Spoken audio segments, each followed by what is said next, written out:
ልጅ ያለው በችግር ነው ያደግኩት። ብር ምን እንደሆነ እንኳን አላቅም ነበር። ለመጀመሪያ ጊዜ የተቀጠርኩት አጎቴ ጋር ነው። ስራዬም የነበረው አሳዎችን እየተሸከሙ ማሸጋገር ነበር። ከፍሪጅ የወጡ በጣም ቀዝቃዛ አሳዎችን በሳጥራ ተሸክሜ ማመላለስ ነበር። ለስንት ብር ካላችሁ ለ50 ሳንቲም።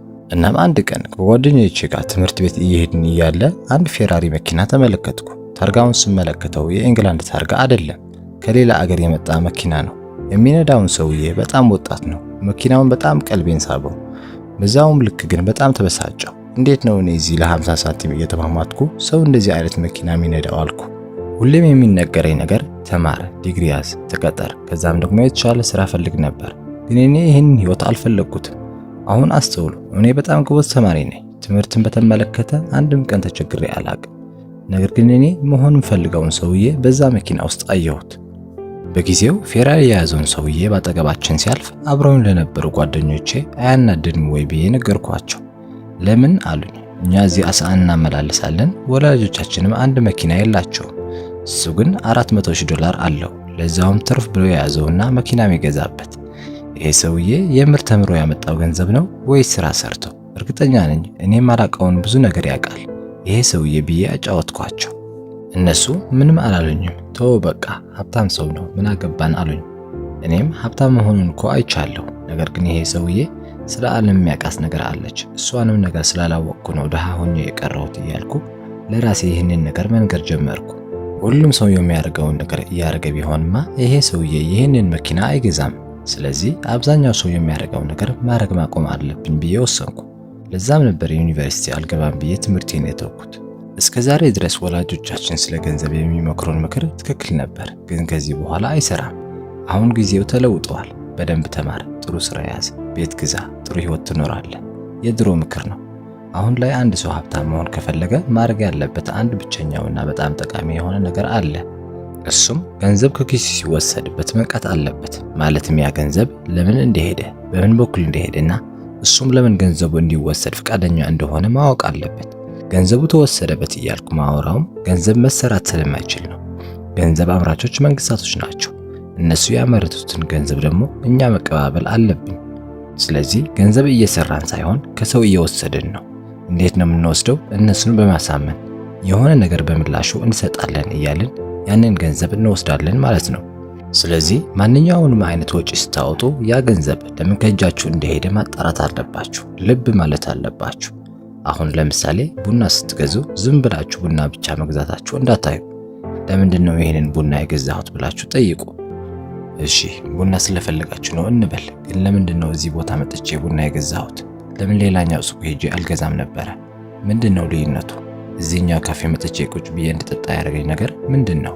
አሪፍ አድርገው ንግዳቸው ስላስተዋወቁ ነው? ለመግዛት ወረፋ ስለሌለ ነው? ወይስ የአስተናጋጆቹ ፈገግታ ነው? ያንን ቡና እንድትገዙ ያደርጋችሁ አንድ ነገር አለ። ያንን ነገር ማወቅ ነው። ስለዚህ እንዴት ነው እነዚህ ሰዎች አንድ ቡና ላይ 6 ፓውንድ እንዳወጣ ያደርጉኝ? ምንድነው ምክንያታቸው ብላችሁ ነገሮችን መመልከት ትጀምራላችሁ። እናንተ እንድትገዙ ያደርጋችሁ ነገር እያወቃችሁ ስትመጡ ሌሎች ሰዎችን ያንን ነገር ልብ እያሉት እየገዙ እንደሆነ ልብ ትላላችሁ። ስለዚህ እናንተ ምን እያወቃችሁ መጣችሁ? ያንን ንግድ ከመጀመራችሁ እንዴት አሻሽላችሁ መጀመር እንደምትችሉ ከዛው ጋር አወቃችሁት። በማሰባችሁና ገንዘባችሁ የት እንደሄደ ብቻ በማወቃችሁ የቢዝነስ ሊቅ ሆናችሁ ማለት ነው። እኔም የራሴ ቢዝነሶች አሉኝ፣ ብዙ ሬስቶራንቶችም እንደዛ። አንድ ጊዜ እንኳን በወረፋ ሰዎች እንዲሰልፉ አልፈቅድም። ለምን ካላችሁ እኔ ራሴ እንደ ደንበኛ ነው ማየው። ስለዚህ ሰልፍ ካየው እዛ ቦታ ሄጄ ለመግዛት አልፈልግም። ሰልፍ የሌለበት ቦታ ነው የሚሄደው። ስለዚህ ካፌና ሬስቶራንቶች ውስጥም መቀመጫዎቹ ባዶ እንዳይሆኑ እፈልጋለሁ። ባዶም ሲሆን ደግሞ ችግር ነው፣ ሰው አይመጣም። ስለዚህ ሰልፍ ካለ ቶሎ ቶሎ ሰራተኞቹን እያስተናገዱ ነገሩን ያቀላጥፉታል። ልክ የመጨረሻ 1 ወይም 2 ሰው ግን ሰልፍ ላይ ሲቀር ሰራተኞቼ ደንበኞቹን እያናገሩ ነገሩን ትንሽ ለማዘግየትና እነሱን እዛ ቦታ ላይ ለማቆየት ይጥራሉ። እንደዛ እያረኩ ነው እኔ ደንበኞችን የሚይዘው፣ ደንበኞችን የማስተናግደው። እስካሁን ደግሞ በጣም ስኬታማ ሆኛለሁ። አሁን የነገርኳችሁ ባህሪ ገንዘብ ለምታወጡበት ለእያንዳንዱ ነገር ቆም ብላችሁ ልብ ማለት ብትጀምሩ፣ እያንዳንዱ ቢዝነስ ላይ የሆነ ነገር ጨምራችሁ እናንተ በጣም ስኬታማ መሆን እንደምትችሉ ልብ ማለት ትጀምራላችሁ። አሁን ለምሳሌ ካፌ ውስጥ ቁጭ ብላችሁ ቡና አዛችሁ እየጠጣችሁ ሳለ አሁን ብሩ ቢኖረኝና ከዚህ ካፌ አጠገብ የራሴን ካፌ መክፈት ቢኖርብኝ በምን ዘርፍ ነው ይህንን ካፌ መምረጥ የምችለው ብላችሁ ታስባላችሁ። እዚህ ኬክ የማያቀርቡ ከሆነ ምናልባት እዛ ኬክ ባቀርብ ደንበኞችን በደንብ ላፈራ እችላለሁ። ከዛም ዞር ዞር እያላችሁ ካፌ ውስጥ የሚስተናገዱትን ሰዎች ታያላችሁ። አሃ እዚህ የሚመላለሱት ሰዎች የቢዝነስ ሰዎች ናቸው። ስለዚህ እነዚህን የቢዝነስ ሰዎች የሚመስጥ ነገር ማድረግ አለብኝ ብዬ አስባለሁ። እነሱ እኔ ካፌ መጥተው እንዲገለገሉ የራሴ ካፌ ውስጥ የሚታየው እያንዳንዱን ነገር ቴሌቪዥን ወይም ደግሞ ጋዜጣ ስለ ቢዝነስ ይሆናል። እዚህኛው ካፌ አስተናጋጆቹ ወንዶች ከሆኑ የኔ ካፌ ደግሞ አስተናጋጆቹ ቆንጆ ሴቶች አደርጋለሁ። እንደዚህ አይነት ነገር ትናንሽ ነገሮች ደንበኞችን ወደ እኔ እንዲጎርፉ ያደርግልኛል። ሰዎች እንደዚህ አይነት ነገሮች ልብ አይሉም። ሁሉም ሰው በራሱ ነገር ተጠምደዋል። ገንዘቡ ወዴት እየተሰረቀበት እንዳለ እንኳን አያውቅም። ዞር ዞር እያሉ የትኛው ቢዝነስ ስኬታማ እንደሆነና እንዳልሆነ ለምን እንደሆነና እንዳልሆነ እንኳን አያጣሩም። እዚህ ዓለም ላይ የሚኖሩት አብዛኛው ሰዎች ምን እየተፈጠረ እንዳለ እንኳን ልብ አይሉም። እነዚህ ሁሉ ሰዎች ደግሞ እናንተ እነዚህ አይነት ነገሮች ልብ እያላችሁ ስትመጡ ብዙ የቢዝነስ ሐሳቦችና ስራዎችን መፍጠር ትችላላችሁ። በሙያውም በደንብ ገንዘብ ታገኙበታላችሁ። በጣም ወሳኙ ነገር ደግሞ ራሳችሁን ከትክክለኞች ሰዎች ጋር መክበብ ነው። እንበልና አይስክሬም ከሚያመርቱ ጓደኞች ጋር ነው የምትውሉት ልበል።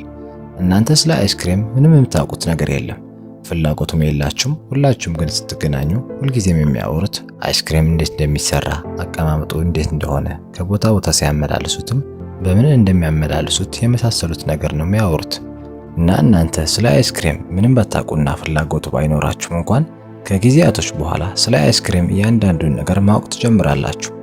ዋጋው ይሄን ያህል ነው፣ ይሄ ደብል ቾኮሌት ይባላል፣ ይሄ ደግሞ ይሄ ነው እያላችሁ መዘርዘር ትጀምራላችሁ። ልክ እንደዚህ ሁሉ ስለ ገንዘብ የሚያወሩ ሰዎችም ጋር ስትሆኑ ምንም ፍላጎት ባይኖራችሁምና ሀብታም መሆን ባትፈልጉ እንኳን መሆናችሁ አይቀርም። እየተፈጠረ ያለው አንድ አይነት ነገር ነው። ራሳችሁን በምትገቡት ነገር ላይ ትወሰናላችሁ። ይህንን የማያውቅ ሰው የለም። ነገር ግን አብዛኛው ጊዜ ሰዎች ከተሸናፊዎች ጋር መዋል ያስደስታቸዋል። እንዲህ መሆን የለበትም። ለውጥን ከፈለጋችሁ ለውጥ ከሚፈልግ ሰው ጋር ነው መዋል ያለባችሁ።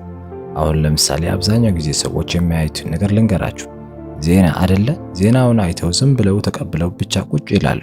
እኔና ጓደኞቼ ግን ቁጭ ብለን ዜና ካየን አሃ ይሄ ነገር እየተፈጠረ ነው፣ ከዚህ ሁሉ ነገር እንዴት ነው እኛ ገንዘብ ማግኘት የምንችለው? ለምሳሌ ዩክሬን እና የራሻ ጦርነት ሲጀመር ሁሉም ሰው ራሻ ላይ ማዕቀብ ጣለ። ስለዚህ የራሻ ኢኮኖሚ አፈር በላ። የሚገበያዩበትም ገንዘብም ጥቅም አልባ ሆነ ማለት ነው። በጣም ዝቅተኛ ነበር። ያንን ሁሉ ገንዘብ ሁሉ ገዛነውና አስቀመጥ ነው። አሁን ላይ የራሻ ኢኮኖሚ እያንሰራራ ነው።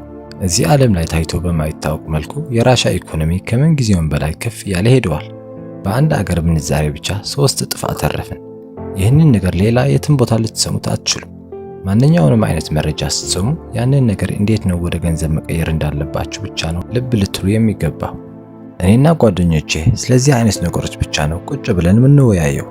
ሪሃና ምን አደረገች የኛ ጉዳይ አይደለም። እግር ኳስ ላይ ማን አሸነፈ ማን ተሸነፈ ይህም እኛ አይመለከተንም። ገንዘብ ገንዘብ ገንዘብ። ስለዚህ ብቻ ስለምናወራ ሁልጊዜም የምናገኘው ገንዘብ ነው።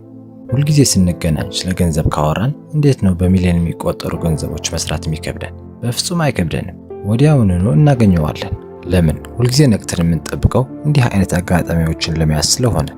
ስለዚህ እናንተም መጨረሻ ስለ ገንዘብ ያወራችሁት መቼ ነው? እርግጠኛ ነኝ ሀብታም መሆን የማይፈልግ ሰው የለም። ቁጭ ብላችሁ ዩቲዩብ ላይ ሁሉንም ኢንፎርሜሽን ማግኘት ትችላላችሁ በነፃ ምንም የ4 ዓመት ዲግሪ ሳታገኙ።